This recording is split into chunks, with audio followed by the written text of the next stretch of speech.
What's going on, YouTube? My family and my friends. Excellent Dreams here, back with another one. Okay, so here we are in CorelDraw, and I'm about to do something magical. I'm about to show y'all something magical. You know, just grab pen and paper. Watch this video 100 times. You know, please share the video. You know, show others. You know, who want to learn how to do this or who just been struggling. You know what I mean? Who got the software but just can't put it all together. I'm about to show you how to do it. You know, this isn't a slow tutorial. I'm gonna be going fast. You know, so I advise y'all to, like I say, watch the video multiple times. And here we go. Alright, so this lady, her name's Sandra Johnson. You know, she wants me to make a memorial tee with rhinestone wings of this guy here. Not sure his name. I'll have to get the specifics and go back through my messages and see if she's even sent me that information yet. You know, if not, I'll have to, you know, ask her for the information. So this is the picture here. What I did was I downloaded the picture. Well, I right clicked on it, saved the image, of course, downloaded the picture, and then I came here to remove BG. The website is remove.bg upload, and here it is up here. Alright, after you downloaded the picture, here's the image here. All you have to do is just drag it into that website. After you drag it into that website, look, boom, it deleted everything except for the center object or the person in the picture. Let's hit download, which I've already downloaded it. Well, I just downloaded it again. And what I typically do is just, I don't minimize it. I just, you know, make the screen smaller and then drag the image into CorelDraw over here. Boom. Alright, now as y'all can see, I got two of them now. Alright, so after this, what I would want to do with the image is, let me delete him. Just looking at it, I can wireframe it. Okay, see, he's definitely in the wireframe. Let's click on it and turn him a bit. We want to get him straight, standing upright, like so. Boom. That looks about right. I guess I can turn him just a little bit more to the right. Alright, maybe a little more to the right. Alright, that looks good. Let's go back to the normal view. Now we got him standing straight. Let's Control S right now.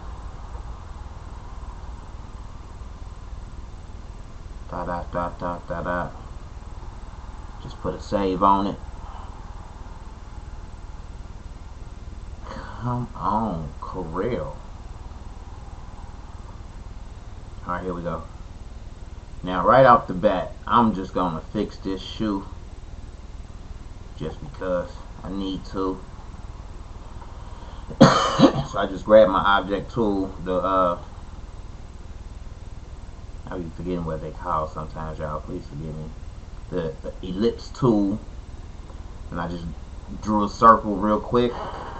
I'm gonna change that circle to black, and I like to right click up here to take off the outline, because if you right click right there, that, you know, or right click there, it changes the color of the outline. So I don't want no outline. Right click here on the X, and then I'll weld this, boom, and then I'll double click on it and drag this up here like that, and I'll double click on here, drag this up here. Now what I really do is click there, click the eyedropper tool down there, grab that and change that to that color. Now let's shape this little edge of this shoe just by grabbing the nodes and moving them. And actually, let's turn this cusp off right here so that you can move it freely up. Pull it out. Let's grab Control Z and let's take this cusp off right here too. That way you can move it freely and see how much more we need to work with to get it to look how we want it to look. Grab that in like that.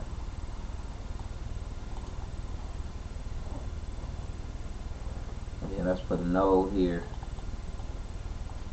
and take the cusp off,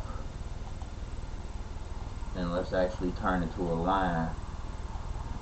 Turn this one like that.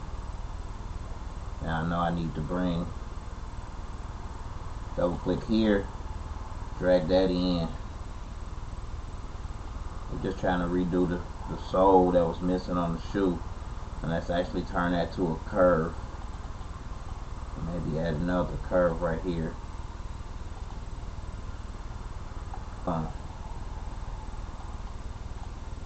So that we can curve that around.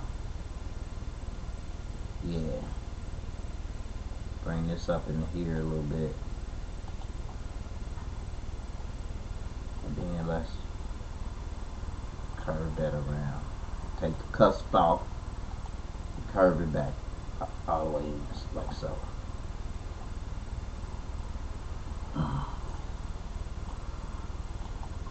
Alright, I don't want to spend too much time on that, but hold on, wait a minute.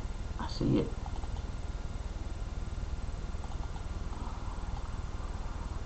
I need that right there.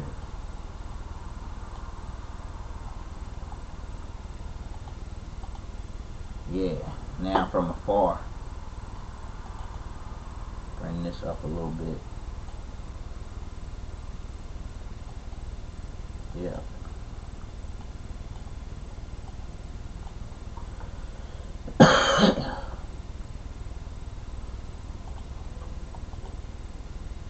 Alright, that ain't bad. I still can get it better, but you know, I don't want to spend too much time on it. I might just put something right there to cover up the shoe altogether, right? So, moving right along. Next, what you want to do is you want to go to Google. Google is your friend. And you want to go to Google, type in Golden Gates background PNG. Reason why I typed in Golden Gates was because if you look here at the image, he has gold in his shirt, you know. So I want to incorporate some gold wings, some golden gates, like, you know what I mean, some clouds, a little bit of other stuff, you know, to make this shirt really, really pop. So after you go to Google and type in Golden Gates background PNG, of course you'll click on one, find one you like, something like that. That's slick. Right click on it, save image. And you want to remember what you saved the image as. So always like to name it Golden Gate. Boom. After you're done downloading it, you know, 9 times out of 10 it may not be a PNG, or it might be a PNG. You never know until you drag it into the software. So I always revert back to our remove background, because it does such a wonderful job. Thanks to, you know, the software creators of this website. It's like magic, you know. It removed all of that in between there and everything, you know what I mean? Look how good of a job that it did. Look at this. If you put these two images on top of each other, look, you can see the guy behind them already. Look at this.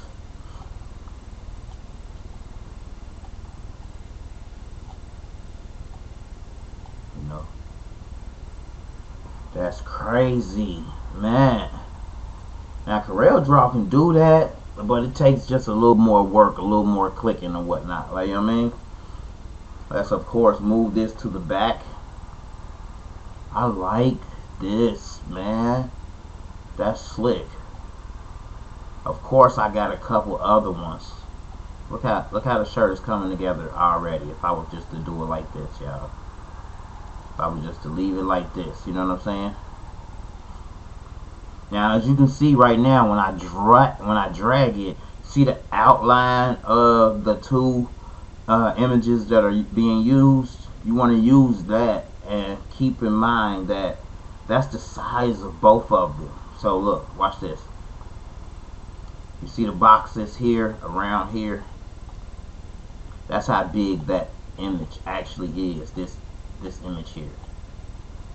So what you want to do right off the bat is what I like to do anyway. You know, maybe there's other ways of doing it. Maybe Doug Green knows the other ways of doing it. You know what I mean? And wait a minute, I done lost that boy's shoe, the part of his shoe. I just worked on that for 4 or 5 minutes. Where that part of that shoe at? There you go. As a matter of fact, I'm gonna just group that to him until later when I work on it.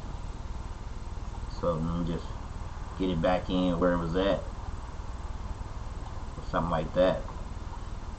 Hold down Shift, click on him. I like to go to the center of the arrow here where the crosshair comes up. Right click on it and group objects. Boom.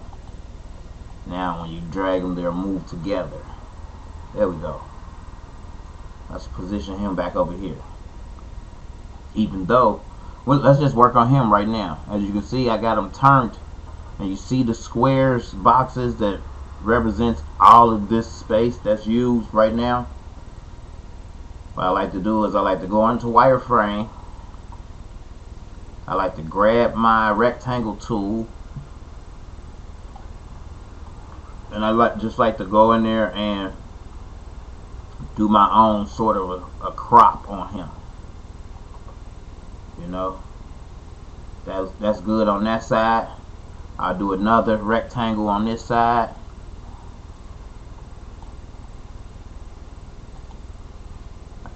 And let me go back in here and bring this out just a little bit so we don't cut off his sleeves. Boom. Now with this rectangle selected, I hold Shift, I click on him, and I do a trim. As what you can see, it trimmed off that extra excess of the photo. Click on this side, hold Shift, click on him, trim. Boom. Now delete those. Well, don't delete it. Let's Control Z it back. Let's Control S to save your work, folks. Remember to save your work.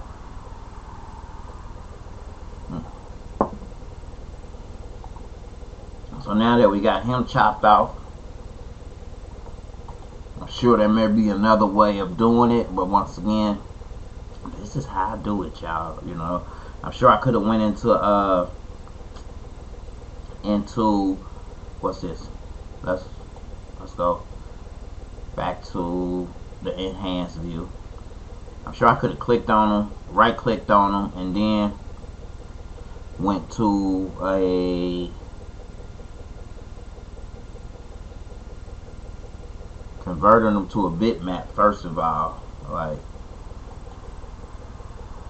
I convert the bitmap, boom, then right click on them. I can edit this bitmap, boom,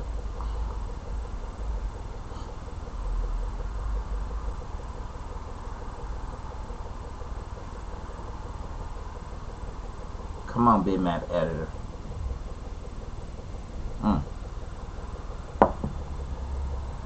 Right, and I could have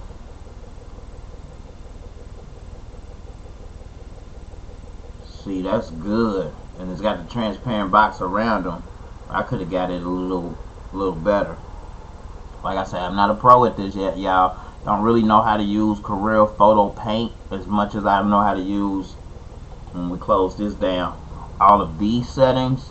But I'm getting there, you know what I mean? So that's why I do my little workarounds. So we got him cropped and ready to go. Now he's skinnier than what he was. Now for this one, let's do it again. Wireframe. It brings up and shows all that excess white that's in the photo. I like to, like I said, go in there, chop off all of that side, and use this one over here to chop off all of this side. And I can do them both at the same time by holding shift, selecting the other rectangle, welding them together, then holding shift again, selecting that, and trimming it. Boom. Both sides gone. One time. Boop boop. Let's save our work, folks. I like to save every couple steps when I do something major or critical. I got a lot of stuff going on. As y'all know, I'm recording the video right now, so using up processing power. I could edit it out, but I think y'all might find me entertaining, so you know, moving right along. Go back to enhanced view. Now we can start sizing stuff up. Now what I would typically like to do, I can do the all over T, you know what I mean? We can make this, you know, super big, you know, we can make him, you know, off in the distance here or something, you know what I'm saying? Oh well, he gotta be a little bigger than that. Like about there, like, you know what I mean? Down here, you know what I mean? We can give him his wings off to the side, you know what I mean?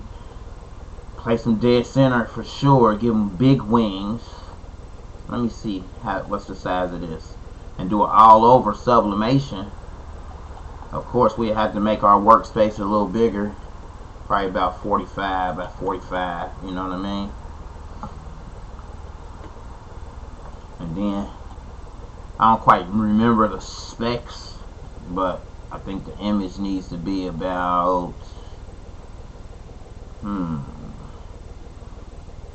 best way to do it is to measure the shirt. You know what I mean?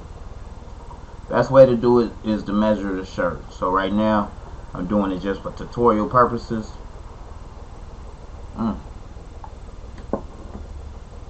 No, wait, maybe I should message the lady and see. Hold on, I'll be right back, y'all.